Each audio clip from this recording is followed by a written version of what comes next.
Écoutez, je vais la lire, c'est pas très long, que ce soit pour la résidence Camille Chalumeau de Grand Lyon Habitat dans le 6e arrondissement de Lyon, ou pour les résidences Haute-Roche 1 et 2 de Lyon Métropole Habitat à Oulin-Pierre-Bénite. La problématique est la même et elle s'aggrave chaque année. La régularisation annuelle des charges locatives est désormais intenable pour les ménages, dont leurs ressources sont souvent très limitées, sans reste à vivre une fois les dépenses obligatoires effectuées. Et en cette rentrée 2024, le rappel des charges 2023 peut être de l'ordre de 1 000 € par foyer, malgré les hausses mensuelles précédemment effectuées et avec un paiement réclamé par les bailleurs dès cet automne en une seule fois. Nous savons que ces charges sont liées au prix de l'énergie de chauffage collectif au gaz non maîtrisé par le bailleur, lui-même dépendant d'un marché absurde, enrichissant les fournisseurs d'énergie sur le dos des locataires. Néanmoins, cette mise en tension des locataires est insupportable. Pour beaucoup, leurs seules ressources sont des salaires au SMIC, des retraites modestes, des allocations personnalisées d'autonomie ou parfois simplement le RSA, sans aucune possibilité de faire face à la dépense. Leur colère est d'autant plus incompréhensible que ces difficultés sont parfois cumulées avec des ascenseurs défectueux, des parties communes mal entretenues, des ventilations mécaniques contrôlées non réparées ou une collecte de déchets insatisfaisante. Le manque de réactivité sur ces problèmes du quotidien est vécu comme un véritable délai de maltraitance pour les locataires. Alors, quelle réponse immédiate pouvons-nous apporter aux locataires pour supprimer ou réduire leurs dépenses de chauffage? Et quels changements pouvons-nous introduire dans leur relation avec les locataires pour éviter de générer cette détresse face à l'institution? Je vous remercie. Merci. La parole est au vice-président Renaud Père. Monsieur le conseiller, vous nous interpellez au sujet de l'augmentation des charges dans 2 résidences d'office métropolitain de l'habitat.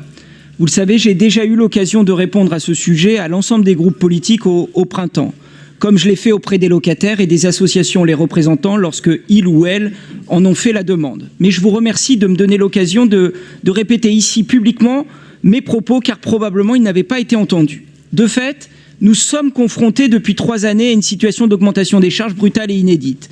Pensez que le prix de l'énergie a été multiplié par 4 en 1 an entre février 2021 et février 2022, et ce prix a encore doublé entre février 2022 et octobre 2022.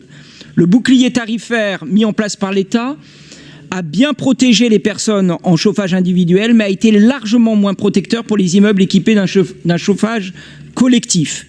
Dès 2023, les acteurs du logement social avaient alerté sur le fait que 2 millions de locataires parmi les plus modestes allaient payer leur énergie plus cher que les autres. Ce qui avait d'ailleurs amené la Fédération des offices publics de l'habitat, des forces politiques, des élus, et j'en faisais partie, à revendiquer que soit instauré un tarif social de l'énergie pour les locataires du parc social. Les 2 offices évoqués sont confrontés, comme tous les bailleurs sociaux, à la régularisation des charges. Je n'entrerai pas dans le détail, mais je souhaite dire que ces questions ont été traitées dans les conseils d'administration des offices et avec les organisations représentatives des locataires. C'est dire l'importance accordée à ce sujet. Ces 2 offices ont volontairement mis en place des fonds d'urgence à destination des locataires pour faire face à l'augmentation des charges. Chez Grand Lyon Habitat, plus de 300 000 € ont été mobilisés en complément des aides de droit commun. Et notez que Lyon Métropole Habitat proposera à son conseil d'administration de doubler le montant de son fonds d'urgence. De ce point de vue, je ne peux pas vous laisser dire que les bailleurs agiraient de façon maltraitante.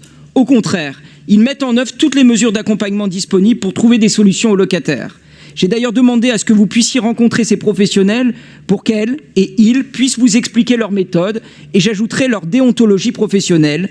Elles et ils sont à votre disposition quand vous le souhaiterez.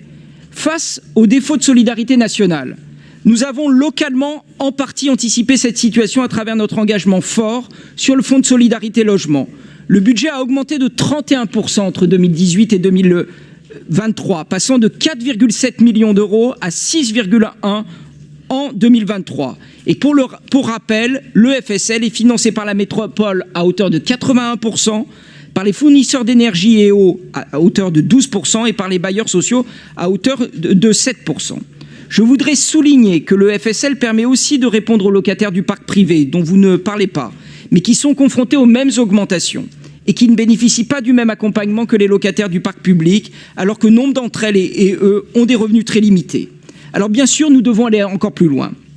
Et nous engageons actuellement une refonte du règlement du FSL pour que les sources de financement soient plus nombreuses ou mieux réparties, pour que le non-recours à ces aides disponibles cesse, et également pour que les locataires modestes, voire pauvres du parc privé, puissent davantage en bénéficier. La solution la plus durable, vous la connaissez, c'est l'éco-rénovation. Nous venons d'ailleurs de voter, il y a quelques minutes, en faveur de nouveaux crédits au cours de ce Conseil. Depuis 2020, nous avons augmenté notre effort en faveur de l'éco-rénovation du parc social. De ce point de vue, le gel du gouvernement des crédits dédiés à la rénovation énergétique du parc social est un grave problème. À rebours des impératifs du moment, à rebours aussi de notre transformation et extension du réseau de chauffage urbain qui passe, je le rappelle, de 70 000 logements concernés en 2020 à plus de 200 000 en 2026. La colère des locataires que vous décrivez, je la mesure tous les jours. Et j'essaie d'être le plus possible à leur écoute, comme le sont d'ailleurs les bailleurs eux-mêmes, qui sont en première ligne face à la précarité de nos concitoyens et de nos concitoyennes. Mais je sais aussi que nous devons faire corps, notamment à gauche, pour défendre le logement social particulièrement mis à mal depuis 2017 et lutter contre les ponctions répétées sur le budget des offices HLM. Répondre aux attentes des locataires sans aucun doute, mais tout en défendant la probité, le travail quotidien, l'engagement au service des habitants et habitantes dont font preuve les salariés des organismes de logement social. Tel doit être notre cap après 7 années d'absence de politique nationale du logement. Merci, Monsieur le Vice-président. Merci à toutes et tous pour la sérénité des débats. Nous en avons terminé et nous nous